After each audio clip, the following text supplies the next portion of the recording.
베다니 마을에는 예수님이 항상 신방을 자주 하셨어요. 신방한 집이 나사로의 집입니다. 나사로의 집은 마르다와 마리아가 같이 살고 있어요.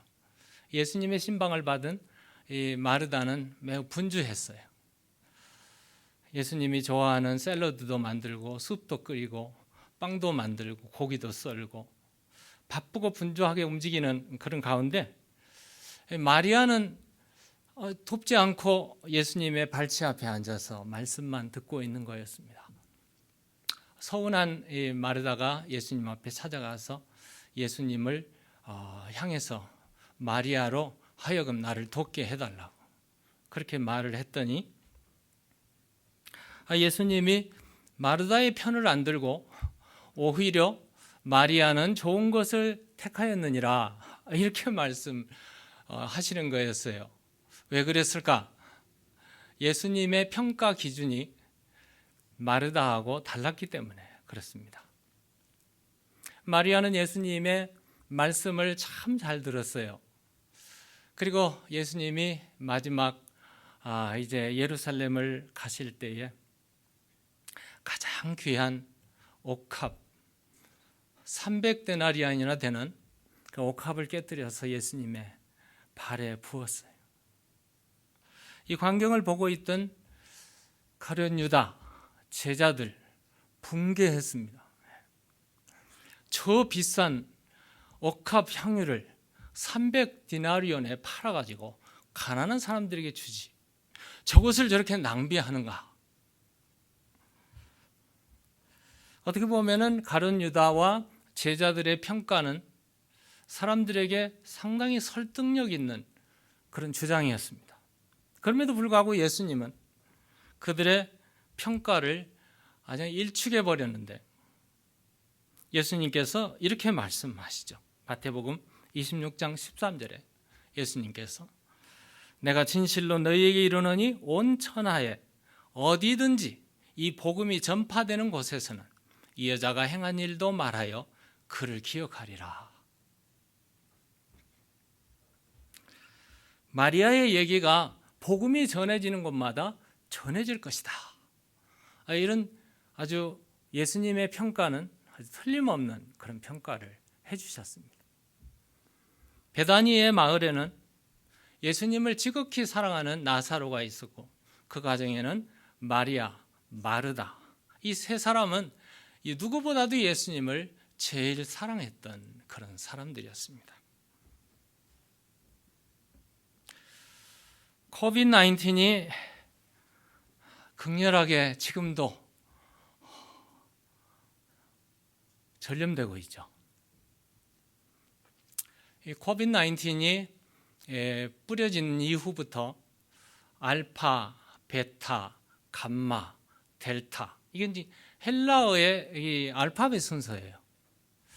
근데 최근에 지금 아프리카에서 오미크론이라는 코로나 바이러스 베리언이 지금 변형되어서 굉장히 사람들을 하여금 긴장하게 하는, 어떤 약도 듣지 않는, 그래서 지금 마더나나 파이저가 지금 이것을 다시 개발해 나가는 지금 긴장 속에, 미국은 아프리카의 비행기를 다 캔슬시켰고요.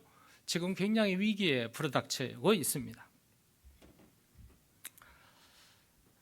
코비드-19으로 인해서 변화된 세상, 한 해 동안 우리는 코비드-19으로 매우 앓았고 위험했고 또 긴장했고 불안했던 한 해를 되돌아봤으면 좋겠습니다. 아니, 어쩌면 지난 한 세기를 돌아볼 수 있는 변화무쌍한 변화 속에 살고 있었던 것을 오늘 보게 되죠.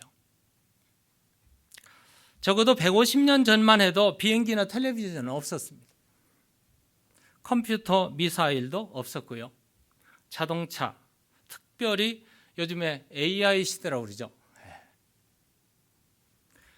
환경오염 때문에 일렉트릭카가 지금만 나오고 있는, 또 거기다 병행해서 자율주행, 사람이 운전 안 해도 주소만 찍으면 가게 되는 이런 시대에 사람의 지능을 가진 AI 기계들이 노동을 대신하는 그런 시대에 우리가 살고 있습니다. 한국이나 미국이나 이제는 각 나라가 아니라 모두가 함께 글로벌 시대를 오픈하고 살아가고 있어요.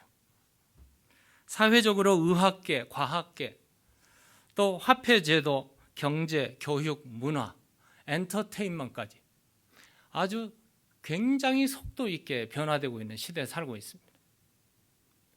지난 한 세기는 어쩌면 그 지난 수세기의 발전보다 훨씬 더 빠른 속도로 변화되고 있는 시대에 우리가 살고 있습니다.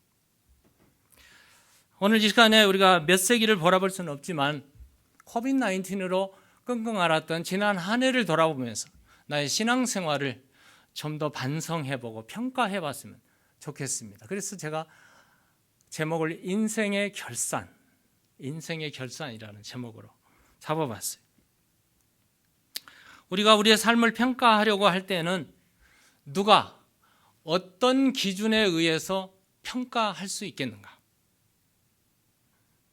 이게 매우 중요한 일이죠. 어떤 기준, 어떤 가치에 의해서 평가하느냐에 따라서 그 인생관이 달라지기 때문에 그렇습니다. 오늘 본문 3절, 4절을 보시면 우리에게 매우 놀라게 하는 구절들이 있습니다. 너희에게나 다른 사람에게나 판단받는 것이 내게는 매우 작은 일이라. 나도 나를 판단하지 아니하노니 내가 자책할 아무것도 깨닫지 못하나 이로 말미암아 의롭다함을 얻지 못하노라. 다만 나를 판단하실 이는 주시니라. 보시는 대로 세 종류의 판단, 평가가 나오고 있습니다. 첫째는 다른 사람이 나를 판단하는 판단의 기준이고, 두 번째는 내가 나를 판단하는 기준이고, 세 번째는 하나님의 판단입니다. 다른 사람이 판단하는 것과 내가 판단하는 것은 절대적이지 못합니다. 매우 상대적이고 소극적인 면이 있습니다. 그런데 하나님만이 오직 판단하실 분은 오직 하나님밖에 없다는 사실을 가르쳐주고 있습니다. 그럼 우리 인생관에서 다른 사람의 평가에 의해서 살아가는 삶은 어떤 삶일까? 오늘 보시는 대로 너희에게나 다른 사람에게나 판단받는 것이 내게는 매우 작은 일이라. 여기 판단이라는 말이 아나크리노라는 헬라 말입니다. 조사하다, 신문하다, 재판하다, 평가하다. 금방 볼 수 있겠지만 영어에 보면은 judgement으로 나와 있어요. 판단, 재판, 심판. 요즘식으로 말하면 포렌식으로 신문하는 법정 용어입니다. 다른 사람이 나를 어떻게 저지하는가, 판단하는가. 다른 사람에게 비춰진 나의 모습을 들여다보는 거. 굉장히 유익한 것 같아요. 다른 사람에게 비춰진 나의 모습은 어떨까? 여러분 오늘 아침에 오시면서 전부 아마 거울을 보셨을 거예요. 거울을 봐야 내 모습을 볼 수 있잖아요. 나는 나를 볼 수 없어요. 그런데 거울을 비춰보면 점이 어디 있는지, 기미가 어디 끼어 있는지, 흙탕물이 어디 묻어 있는지, 머리 헤어스타일은 어떤지 정확하게 볼 수가 있습니다. 이렇게 우리 자신을 나는 못 보지만 남을 통해서 볼 수 있는 거울과 같은 그런 모습이죠. 그런데 남이 보는 내가 정확할까? 그게 또 문제죠. 남이 나를 보는 그 눈이 정확하지 못하다는 거죠. 나를 보고 있는 남은 내 안에 있는 나를 보지 못해요. 그렇죠? 겉으로만 보여진 거. 그러니까 지극히 제한되어 있습니다. 여러분 내 눈이 뭔가를 분명히 본 것 같은데 정확하느냐? 안 정확치 않아요. 너무 큰 것도 못 보지만 너무 작은 것도 안 보이잖아요. 그리고 또 내가 남을 보는 것처럼 남이 나를 보는 것도 지극히 편견이 있어요. 어떻게 보면은 선입견이랄까요? 이런 것들이 있기 때문에 나를 보는 눈이 정확치가 못합니다. 그러므로 남이 나를 저지한다, 판단한다, 이 말은 오판할 수가 있다는 그런 말씀이죠. 우리 역사를 보면 수천 년, 수세기 동안 역사를 보면은 정확하게 기록된 것처럼 보이지만 그 당시에는 그렇지 못한 때가 많이 있어요. 예를 들면 지금부터 한 40년 전에 제가 한국에 있을 때 정치적으로 박정희 대통령이 암살당하고 전두환 대통령이 이제 대통령이 됐는데 쿠데타를 일으켰죠. 불과 40년 정권. 40년 전에 그가 정권을 잡고 미화를 시키고 각종 자기의 바이오그래피를 써가지고 막 미화를 시켰지만 그가 지난주에 죽었습니다. 죽고 난 후에 역사는 이제 공정성을 가지고 평가해야 되는데 듣지 못했던 숨겨진 사실들이 하나씩 드러나고 있습니다. 사람의 눈은 불완전합니다. 따라서 사람이 내린 판단은 정확치가 않습니다. 예를 들면 예수님이 이 땅에 오셨을 때 헤롯 대왕, 대제사장들, 바리새인, 서기관들, 매우 종교 지도자들이고 율법에 능통한 사람들이었어요. 그런데 그들이 보는 예수님의 판단은 뭐였을까요? 결국 아주 위험한 판단을 내렸어요. 그들의 잘못된 판단으로 하나님의 아들이신 예수 그리스도, 나를 구원하러 오신 구세주 예수 그리스도가 십자가에 못 박혀 죽었습니다. 이렇게 남의 판단은 정확치가 않다는 거예요. 만약에 우리가 남의 판단에 의해서 인생을 살아간다면 매우 피곤한 인생을 사는 겁니다. 어떤 아버지하고 아들이 둘이서 나귀를 타고 장터에 나가게 되었습니다. 아버지가 나귀를 타고 어린 아들은 고삐를 잡고 걸어가고 있었어요. 한 동네를 지나가냐 동네 사람들이 저런 인정머리 없는 사람이 있나? 어린 아들은 걸어가고 지는 딱 나귀를 타고 가고 저거 참 보기 싫다. 그 얘기를 듣고 나니 그럴 것 같았어요. 그래서 아버지가 이번에는 내렸어요. 그리고 아들을 태웠어요. 그리고 다른 동네를 지나갔더니 동네 사람들이 보고는 그래요. 저런 불효막심한 놈이 있나? 그래서 안 되겠다. 아들도 내리고 이제 아버지와 아들이 둘이 함께 타고 갔어요. 그랬더니 마을을 지나가는 사람들이 보고 저런 못된 놈들이 있나? 저 조그마한 나귀에 둘이나 탔으니 요즘으로 말하면 애니멀 어뷰스죠. 그 말을 들은 아버지와 아들이 둘 다 내렸어요. 그리고 나귀는 걸어가고 둘도 다 걸어가고 얼마나 피곤한 인생을 살아가는지. 오늘 본문 3절 상반부에 보시면 너희에게나 다른 사람에게나 판단받는 것이 내게는 매우 작은 일이라. 바울은 남이 나를 판단하는 거 별로 관심 안 가졌어요. 그의 중심은 다른 데 있었기 때문에. 그러므로 여러분, 남이 나를 알아준다고 우쭐하지도 말고 남이 나를 몰라준다고 속상해하거나 낙심하지도 마시기 바랍니다. 사람들의 판단은 절대적인 것이 아니기 때문에 그럴 수도 있고 저럴 수도 있습니다. 두 번째는 자신의 평가죠. 자신. 3절 하반절에 보면은 나도 나를 판단하지 아니하노니. 나도 I do not even judge myself.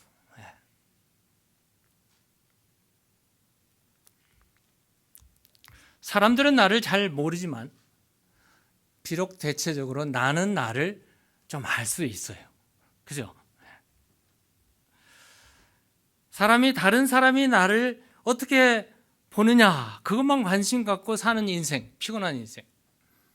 근데 그걸 안중에 두지도 않고 나만 오르면 됐지 하고 자기만을 판단을 위해 살아가는 인생, 그 인생도 사실은 옳지 않은 것을 보게 되는데, 비록 우리는 우리 자신을 내가 나를 안다 하지만 정확하게 알 수 있는가? 그게 또 문제죠. 남이 나를 어떻게 보느냐, 이게 뭐 무시할 수 없는 일이지만, 그보다 더 중요한 것은 내가 나를 볼 때 진실한가, 거짓말했는가, 참인가. 생각 없이 말한 그 말이 정말 내가 성실한 대답을 했는가, 위선적인가, 과장되었는가, 이런 것들은 나만이 알 수 있는, 내 자신을 평가할 수 있는 기준이죠. 어쩌면 이 기준의 평가는 양심이라는, 하나님께 주신 양심이라는 기준이 나를 보고 있거든요. 그런데 여러분, 사람은 다 속여도 양심은 못 속인다, 그런 말을 하는데, 그 양심도 어떤 양심이냐가 중요하죠. 어떤 사람은 조그마한 거짓말을 해도 속이 막 상하고 울고 회개하는 그런 양심이 있는가 하면, 어떤 사람은 살인을 하고도 끔찍하지 않는 그런 양심이 있단 말이에요. 자신의 한계성입니다. 사람에 따라서 인생관이 달라지는. 그래서 바울은 내가 나를 봐도 옳다고 여기고 잘못한 게 없다 해도 그것이 옳지 않다, 그렇게 말을 하고 있어요. 4절 하반부에 보면 그렇게 말하죠. 내가 자책할 아무것도 깨닫지 못하나. 영어에 보면 좀 그래요. My conscience is clear, but that does not make me innocent. 내는 정말 깨끗한 심령을 가졌으나 그것이 나로 하여금 innocent하지 못하다. 이로 말미암아 의롭다함을 얻지 못한다. 바울이 사실은 정말 열심히 있는 자였고, 바리새인 중에 바리새인이었고, 하나님을 열심히 한다는 그런 사람이었어요. 누구도 그 열심을 따를 수 없는. 그런데 다메섹 도상에서 예수님을 만나고 난부터 어떻게 달라지는가? 그가 살아왔던 지난 과거가 정말 부끄러운 과거였고, 예수 믿는 사람들을 죽이는 정말 부끄러운 과거였어요. 그거 다 버렸어요. 그리고 예수님 때문에 모든 것을 다 버리고 열심히 살았고 정말 주어진 일을 충실히 살았어요. 그런데 그렇다 할지라도, 그것이 아무 자책할 것이 없다 할지라도 그것이 옳다 인정함을 받지 못하는 이유가 있습니다. 오직 나를 판단하신 이는 주밖에 없기 때문에 그는 안심하지 않았어요. 자기를 판단하는 그분은 누군가? 그분이 옳다고 하는데, 고린도후서 10장 18절에 옳다 인정함을 받는 자는 자기를 칭찬하는 자가 아니요, 자기가 자기를 칭찬해서 다 됐다, 그거 아니에요. 오직 주께서 칭찬하는 자니라. 이게 바로 신본주의 사상이죠. 하나님만이 옳다 인정함. 그래서 우리는 인생을 어떻게 살아야 되는가? 4절로 다시 돌아가면 하반절이죠. 다만 나를 심판하실 이는 주시니라. 다만 나를 심판하시는 이는 주시니라. It is the Lord who judges me. 나를 심판하실 분은 the Lord, 주님밖에 없다. 왜 그런가? 남이 나를 정확히 보지 못하고, 나도 사실은 내가 정확하다 하지만 사실은 정확하지 못한, 그런데 정말 정확하신 분은 불꽃 같은 눈으로 보시고 어두운 것을 밝히 드러내시고 비밀에 감춰진 것을 드러내 보이시는 그분, 하나님만이 정확무오한 절대자, 절대평가자이기 때문에. 그러므로 우리는 다른 사람의 말을 무시할 필요는 없지만 너무 거기에 빠져서 눈치 보고 살아갈 이유는 없습니다. 내가 옳다고 다 주장하고 나만 옳다고 주장할 필요도 없습니다. 다만 우리는 누구 앞에, 하나님 앞에 나가 누구인가를 발견하는 것이 중요합니다. 그 이유가 오늘 본문 1절이죠. 오늘 본문 1절을 보면 사람이 마땅히 우리를 그리스도의 일꾼이요 하나님의 비밀을 맡은 자로 여길지어다. 내가 누구인가? 하나님의 일꾼. 하나님의 비밀을 맡은 복음 전하는 사람. 이게 내 아이덴티티예요. 나를 발견하는 거죠. 누가 나를 어떻게 보느냐, 내가 나를 어떻게 보느냐, 그게 중요한 게 아니라 문제는 하나님이 나를 어떻게 보느냐. 그 하나님의 평가가 내 인생을 바로 세울 수가 있습니다. 너는 나의 종이라 착하고 충성된 종아. 이 말 한마디에 우리의 모든 억울함과 눈물과 한숨이 다 사라질 줄로 믿습니다. 이런 사람, 하나님의 칭찬을 듣는 사람, 복받은 사람이에요. 우리가 하나님의 일꾼이요 하나님 비밀을 맡은 자로서 얼마나 충성했느냐. 그것만이 평가 기준인데 하나님의 평가, 우리를 향한 하나님의 평가 기준은 뭘까? 오늘 보면 2절에 보면 나와 있어요. 하나님 우리를 평가하는 평가 기준이에요. 그리고 맡은 자들에게 구할 것은 뭐예요? 충성이니라. 하나님은 우리를 평가하는 평가의 기준은 충성입니다. 우리 한글 성경에 충성으로 번역했는데요. 우리말 성경에는 조금 더 쉽게 말했어요. 맡은 사람들에게 요구되는 것은 그들의 신실함이니라. 신실함이라. 영어에서 보면 좀 더 가깝죠. Now it is required that those who have been given a trust must prove faithful.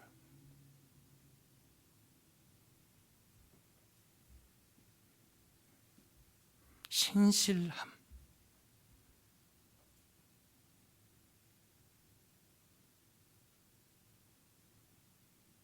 우리 주님이 우리를 보실 때 정말 신실한가? 진실한가? 이 신실함, 충성이라는 단어가 헬라 말에는 피스토스예요.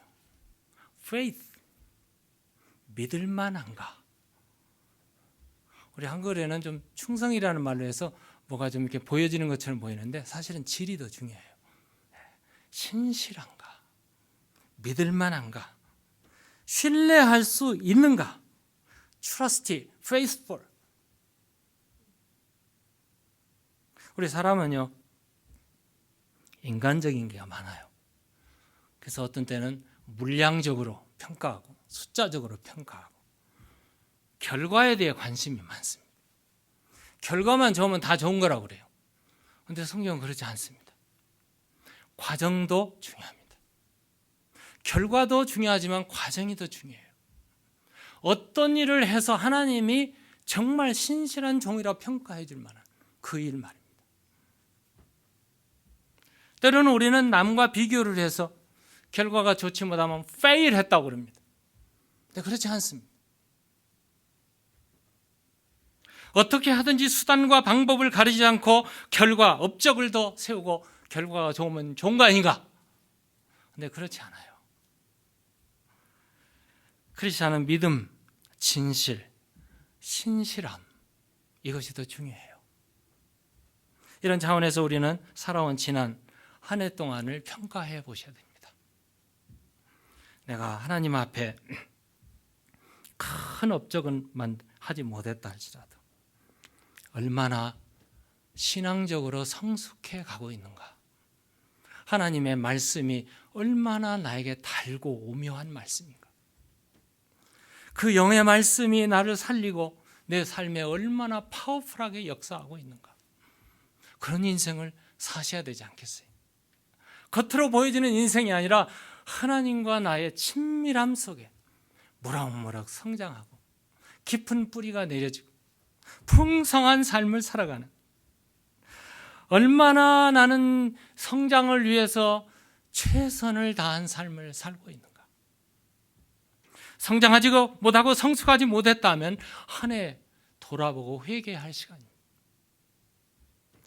종교인이 아닌 신앙인으로 살고 있는가? 매우 중요한 질문입니다. 바울은 일생을 살면서 그 좌우명을 데살로니가 전서 2장 4절에 내가 사람을 기쁘게 하랴, 하나님을 기쁘게 하랴. 그의 삶의 가치관은 하나님을 기쁘게 하는 그 인생을 살았습니다. 여러분, 한 해 동안 돌아보시고 내가 얼마나 주님을 닮아가고 있는가? 주님이 나를 보실 때에 신실한 내 종아, 얼마나 기뻐하실까? 결산해 보시기 바랍니다. 1년 동안 섬김의 삶, 헌신의 삶을 얼마나 충성스럽게 감당해 나가고 있었는가?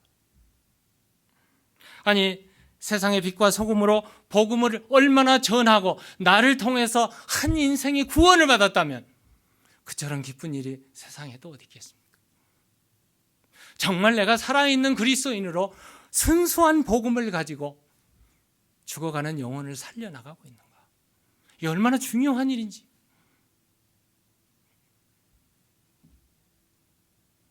시간이 좀 있어서 제가 얘기 하나 하고 마치려고 합니다. 사실은 설교에 원고에도 없는 얘기입니다.